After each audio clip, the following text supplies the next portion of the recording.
correction that you wanted to make on that statement, or I'm sorry, the letter to Senator Feinstein?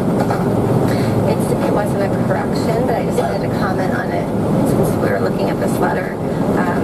That I did see Mark Judge once at the Potomac Village Safeway after the time of the attack, and it would be helpful with anyone's resources to figure out when he worked there. If people are wanting more details from me about when the attack occurred, if we could find out when he worked there, then I could provide a more detailed timeline as to when the attack occurred. Okay.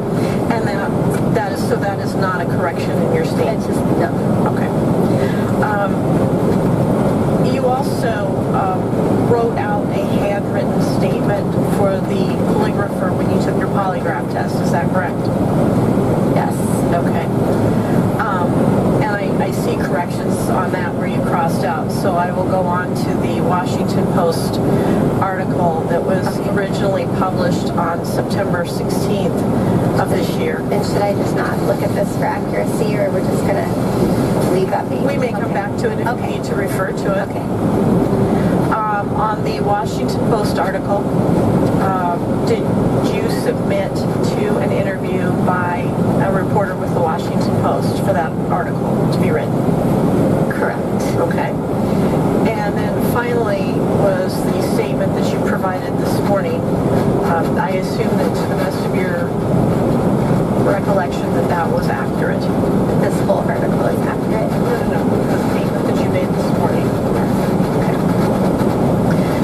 I want to talk to you about the day that this happened, leading up to the gathering. In your statement this morning, have you told us everything that you remember about the day leading up to that? Let me ask you some questions to make sure you've thought of it.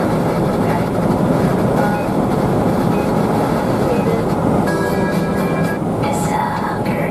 That was great. It was a great day. We had tons of performers, lots of activities on that day, and I remember that was a busy week for me. I remember we were entertaining the Mayoress of Warwick, England, on top of which I was still doing the day-to-day operations of coordinating each day, and I was designing a program for that Saturday, a program of events, and I had my laptop at home. I had all these windows open on my laptop, and I was going through making sure everyone's name spelled correctly, checking out little bylines of the performers and doing things, and I had your music playing in That expecting that Mark Judge and Leland would be at that gathering. Okay. Do you recall an expectation that Brett Kavanaugh would be there? I don't recall whether or not I expected that. Okay. Now, let's talk about the gathering from the time you arrived to right when you went up the stairs, just that period of time, okay? What was the atmosphere like at the gathering?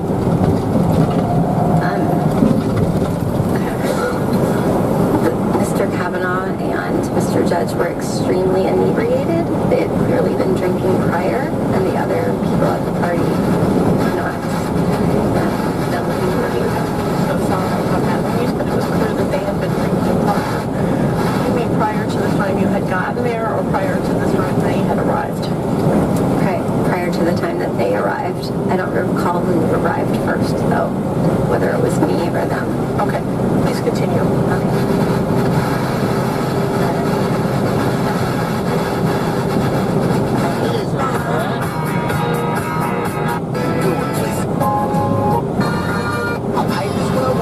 Later on, that those boys would attend because they tended to have parties later at night than I was allowed to stay out. So it was kind of a pre-gathering. Was it loud? No, not in the living room. Besides the music that you described that was playing in the bedroom, was there any other music or television or anything like that that was adding? No. Okay. So there wasn't a stereo playing down the stereo? No. Okay. Dr. Ford, thank you for being here. Mr. Chairman, the way to make this very truly incredible is to do what we've always done.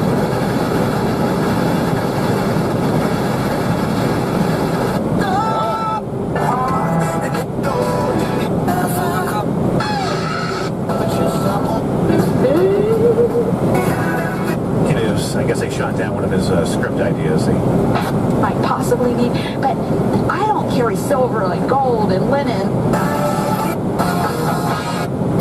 Today's hit music.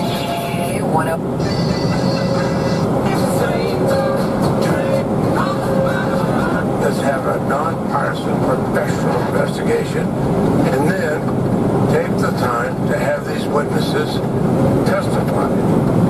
Chairman, you and I were both here 27 years ago. At that time, the Senate failed Anita Hill. I said I believed her, but I'm concerned that we're doing a lot less for these three women today.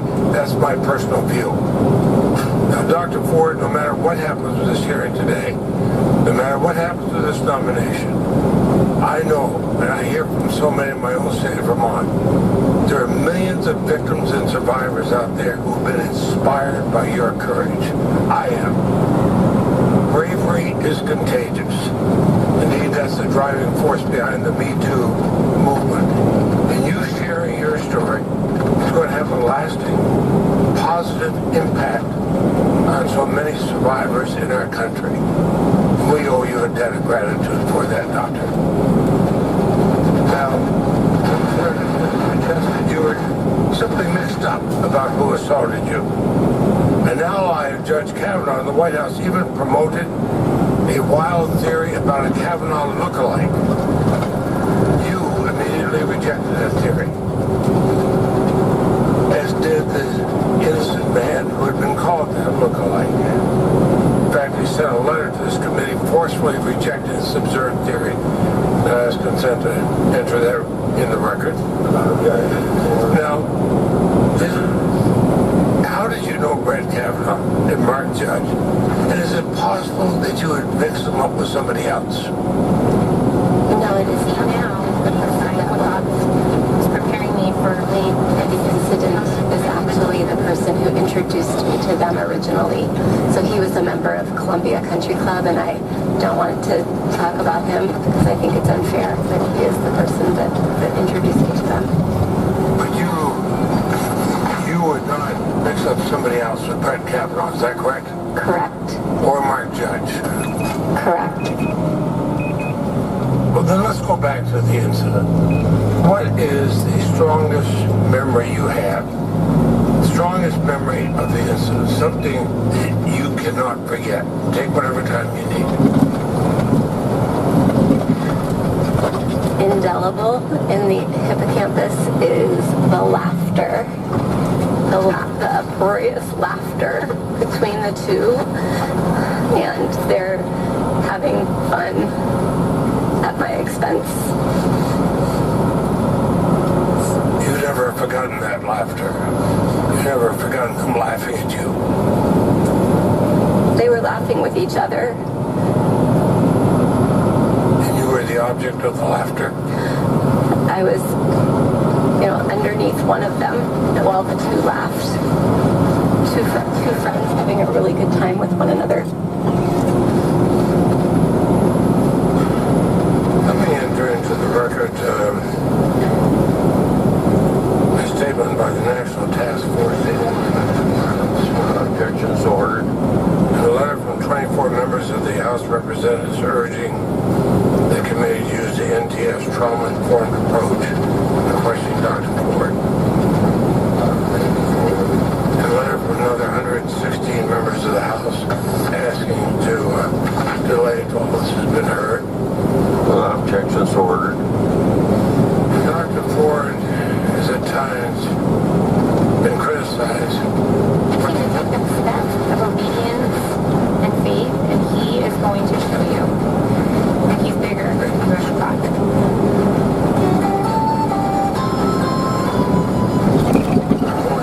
Sarah Madsen in church.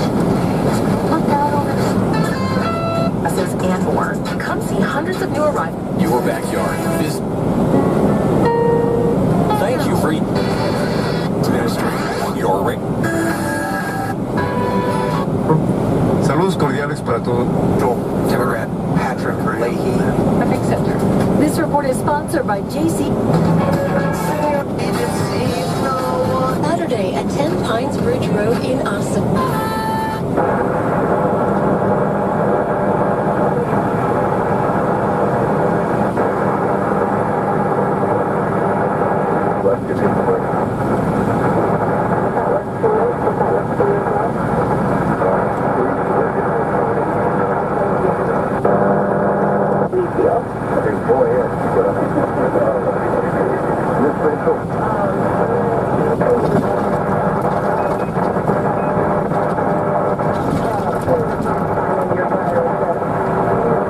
two other girls? That was me and one other girl. And that other girl's name? Leland. Leland Kaiser now? Okay. So then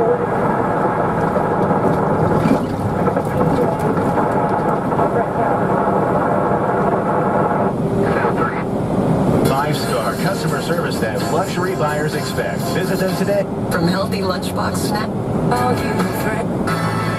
And one other boy. So there were four boys. I just don't know the name of the other boy. have you been contacted by anybody saying, hey, I was at that party too?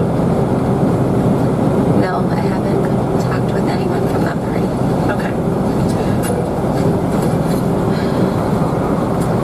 Now, you've been detailed about what happened once you got up the stairs, and so I don't need to go through that again. I'm sorry, go ahead. I'm sorry. I just realized that I said something that was inaccurate. I said I hadn't spoken with anyone from the party since that. I've spoken with Leland. Thank you for correcting that. I appreciate that. You've gone into detail about what happened once you went up the stairs, so I don't feel like it's necessary to go over those things again. Okay. Thank you. Have you told us everything that you do remember about it? I believe so, but if there are other questions, I can attempt to answer them. Okay. You said that the music was solely coming from that room. Is that correct? Correct. And it was turned up once the three of you were inside that room. Is that correct? Yes. Okay. At some point, do you recall it being turned down? I don't remember if it was turned down once I was leaving the house. I don't remember. Okay. Likely, since I could hear them walking down the stairs very clearly from the bathroom. Okay. And the bathroom door was closed when you heard this. Is that correct? I could hear them very clearly hitting the walls, going down the stairwell. In fact, in your letter, you said that they went down the stairs and they were talking with other people in the house. Correct. Were you able to hear that conversation? I was not able to hear that conversation, but I was aware that they were downstairs and that I would have to walk past them to get out of the house. Now, let me make sure we're on the same page.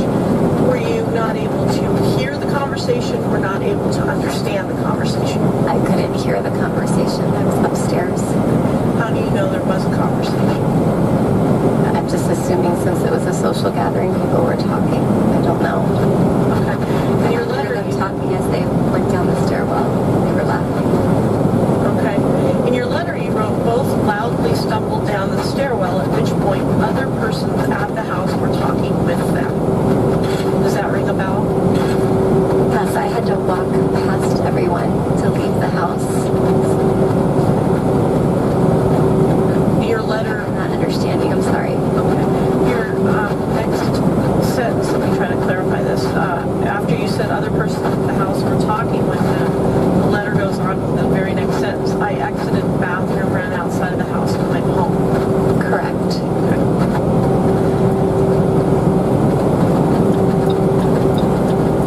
You said that you do not remember how you got home. Is that correct? I do not remember. Other than that, I did not drive home.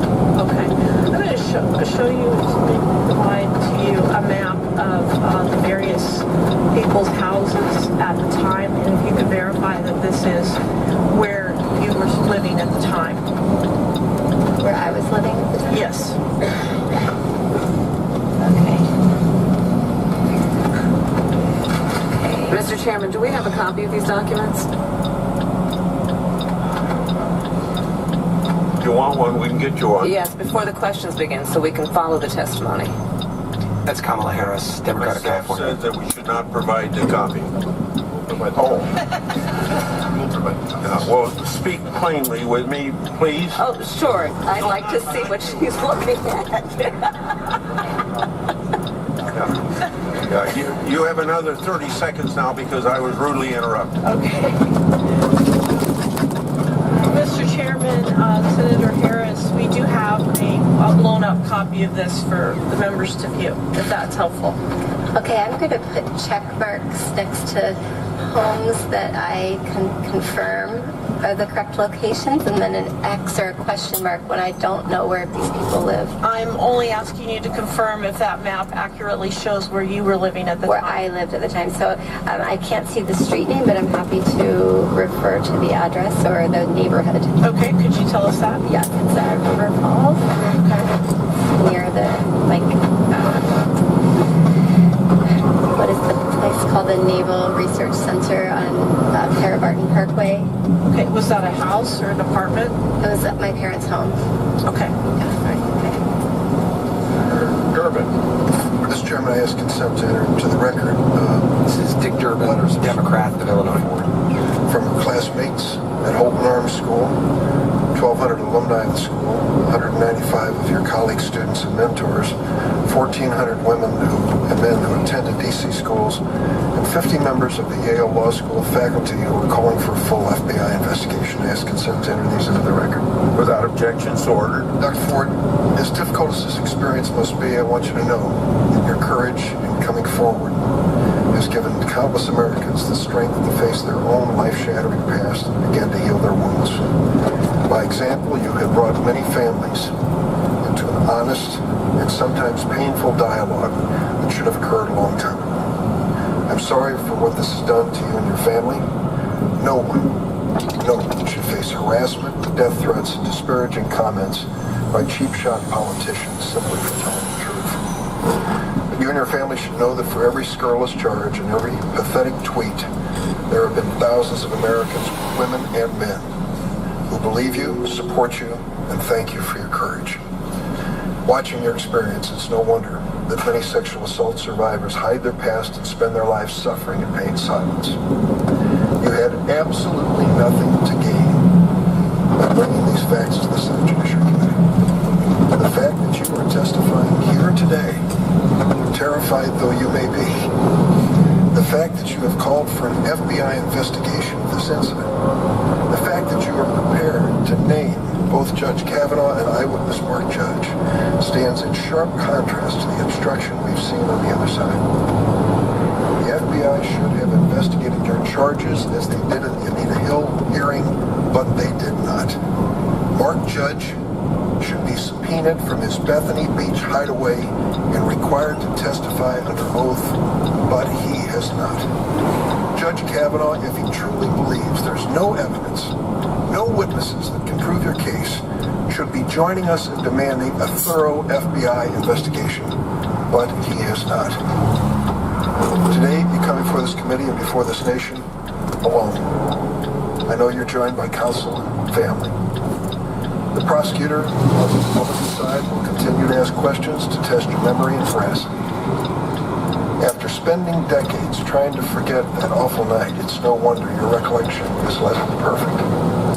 A polished liar can create a seamless story, but a trauma survivor cannot be expected to remember every painful detail. That's what Senator Leahy has mentioned earlier. One question is critical. In Judge Kavanaugh's opening testimony, which we will hear after you leave, this is what he says. I never had any sexual or physical encounter of any kind with Dr. Ford. I am not questioning that Dr. Ford may have been sexually assaulted by some person in some place at some time. Last night, the Republican staff of this committee released to the media a timeline that shows that they've interviewed two people who claim they were the ones who actually assaulted you. I'm asking you to address this new defense of mistaken identity directly. Dr. Ford, with what degree of certainty do you believe Brett Kavanaugh assaulted you? 100%. 100%. In the letter which you sent to Senator Feinstein, you wrote, I have not knowingly seen Kavanaugh since the assault. I did see Mark Judge once at the Potomac Village Safeway, where he was extremely uncomfortable in seeing me.